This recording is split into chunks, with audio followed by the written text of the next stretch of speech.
Hi, I'm Seamless, and this is another How to Synth tutorial. And this video now that I'm doing in front of you is going to be about this sound that I'm going to play to you. Yeah. So, I'm a little late to the party with this particular kind of sound, but it's very interesting, and I arrived to it not in any way on purpose. I was actually trying to do something else entirely, and it just happened to lead here. So, before I talk about what the actual main thing that's doing this, which is, by the way, Citrus, let's talk about the Midi, because this is kind of important. The buzzing and the togetherness of it is happening because I'm playing this non-chord here. And like any kind of change in Midi will very directly affect how the sound sounds.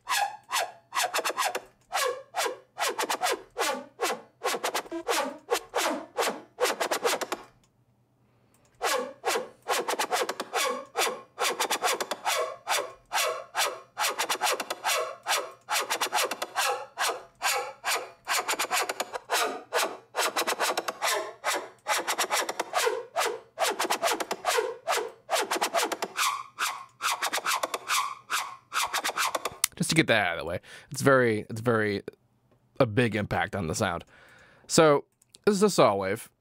It's interesting because I initially started this off as a sine wave, and it does still kind of work as a sine wave, just in kind of a different way. And with the saw wave, you know, it just makes more sense. I'm using lots of unison, pitch all the way up, and the phase is all the way up, and the unison has much more importance over just the fact that I'm using unison. The volume, so on the operator one here, the volume is actually being modified as well, so that like when the X comes all the way down, it's actually just off.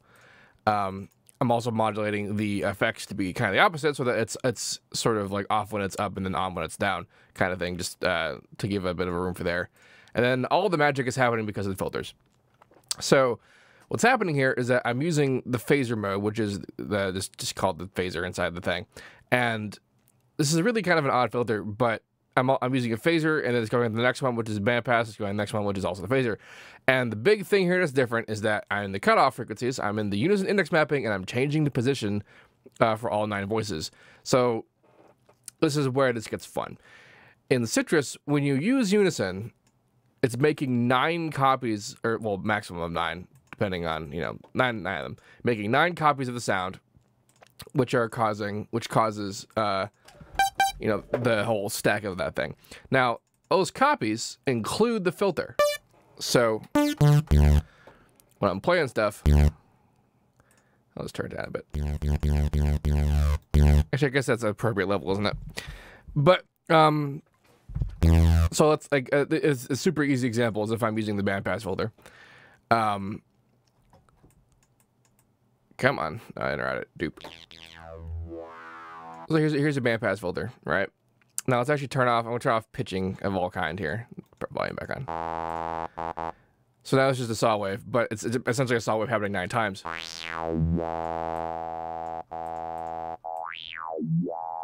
if I go into the unison index mapping, what this tab represents for this parameter, the cutoff in this example, it represents the position of that value per unison voice.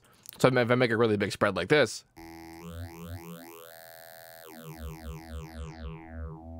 you can suddenly see 9 bandpass filters that are at different positions.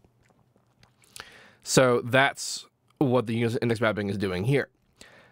And if I, you know, crunch it up together a little bit, they get to be really close together. And I'm, of course, using a very low resonance version of the sound, because if I were using a wider version of it and then I did that, it would be less apparent what's happening. Here's, of course, still doing it. Now, the reason why we're doing this in the other guy, and it's the spread and 9 copies or whatever, is because I'm taking advantage of the method by which these filters work, which is referred to as minimum phase, as opposed to linear phase, which you may have seen in plugins and filters and whatnot, being like, we're linear phase. That's what they're talking about, and sort of the value of that is that with minimum phase, there's a particular phenomenon that occurs when you have a filter and you whip it around.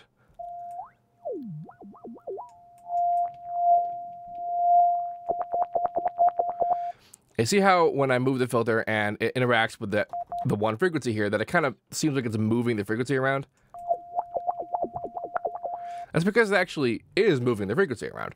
In order for a filter to do its job, like if I were to make a bandpass filter,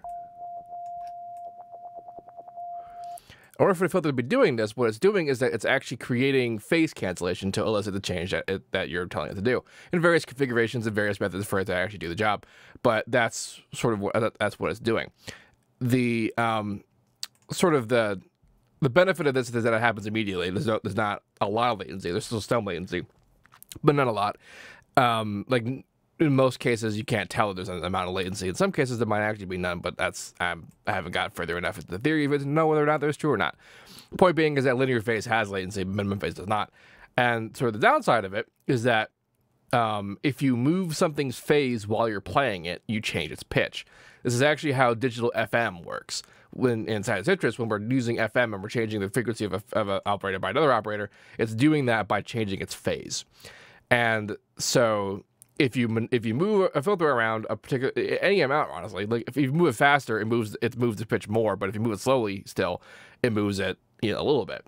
So, and of course, the reason why we're able to do this with equalizers is because the assumption is that you're going to change the phasing to keep it there and then not do anything with it, and then it won't change the pitch. There's an entirely other thing called phase distortion, which comes from when you EQ stuff too hard, and that's kind of a thing that engineers like to say about like don't ever boost EQs and only ever cut at the maximum -6 or 4 dB or whatever, and it's because they're trying to avoid phase distortion. However, I don't really care about phase distortion, which is why you've seen me do EQ changes that are like unbelievably astronomically large. It's mostly about whatever sounds good is fine. But when you're moving it around and it changes pitch, that's why.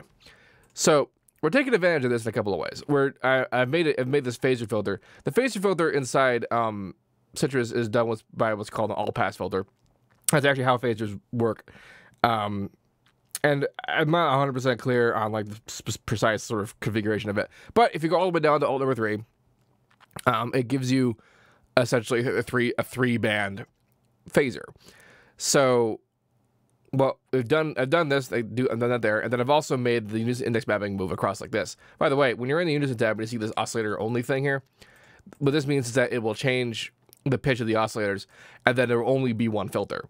So you can't do panning, because the reason why we can pan things when we have regular Unison is because it's actually 9 entirely separate chains of every single thing that's happening, and then in here it's only 9 separate chains of oscillators, and then they go into one filter, and that can only be one mono. So that's just in case you're ever curious about that. Anyway, we're doing a spread here, and then essentially we're whipping the filters around kind of a lot. There's a phaser, the bandpass, and another phaser, and then it's just like there's opposite. And the reason why they're opposite is because I was trying to actually create some kind of panning profile. And the problem with doing a profile like this is that this represents left and right. So here's the right side of the sound, here's the left side of the sound, and here's the center. And so that means that the right side are like higher frequency than the left side, and that means it's like super duper lopsided. Sometimes though that can work out for you, but not most of the time, not really. So that's where the mono's staying mono, and then I'm creating the stereo by actually having reverb instead. I was also messing around with delay, but nah, I don't really care about it. Anyway, so yeah, they're all in just various positions, and then they're essentially creating a cloud of phase movement, because every time one of the 9 filters moves around the sound, it's combining with itself any other 9 copies of it and creating phase cancellation or whatever. And the faster you whip it around, the faster the movement. So like that's why like this guy seems to be higher pitched than this guy, because the faster you move it around, the more change there is.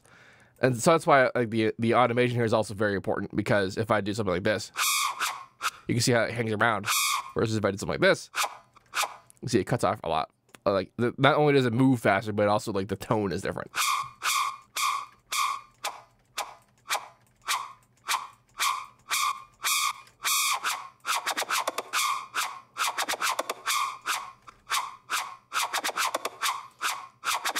And I put the sharp ones in there just to show you that you could do that.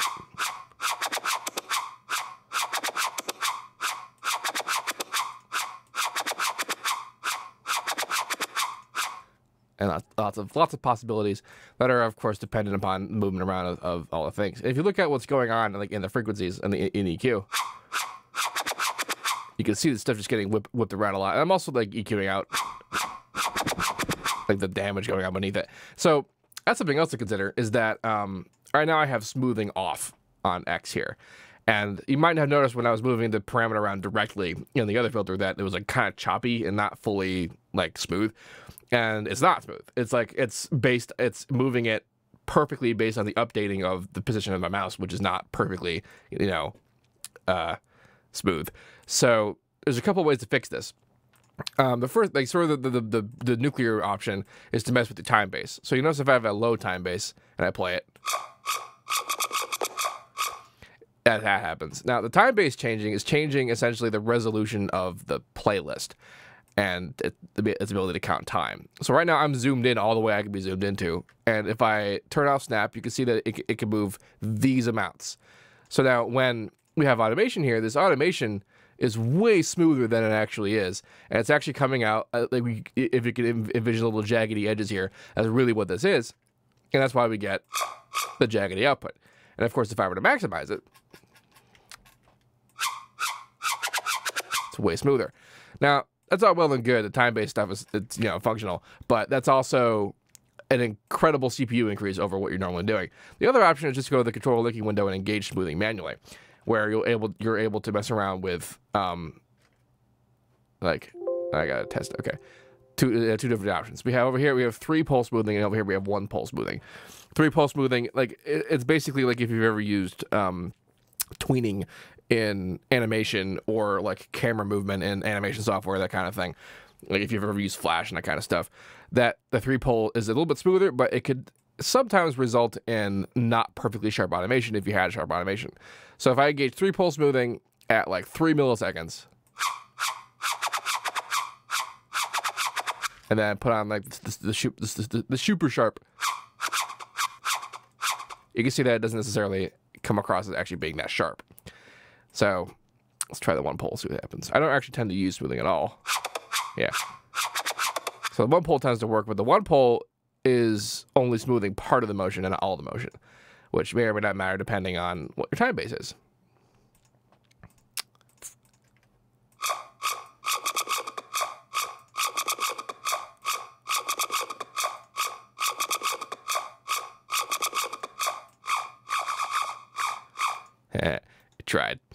It tried so hard. So I usually don't mess around with smoothing. It's actually kind of rare that automation smoothing has that big an impact on the sound. The fact that I'm using a saw is also kind of helping us in the default time base, which is do I still have smoothing on? Totally thought I disabled it. There it is. It's like, while it's still kind of jaggedy, like when I was using a sine wave initially, you can hear that grainy feeling to it. Like, without the effects, a little bit easier. Like that should be smoother than that, you know, based on what the reality of our curves are here. But 96 PPQ is still pretty good, but not, you know, amazing. And like the saw wave kind of hides it. Because if we go back here and we turn it back on, like, you know, 960, which is 10 times the resolution of what we're currently using, much smoother. Hope that was clear. And here's saw.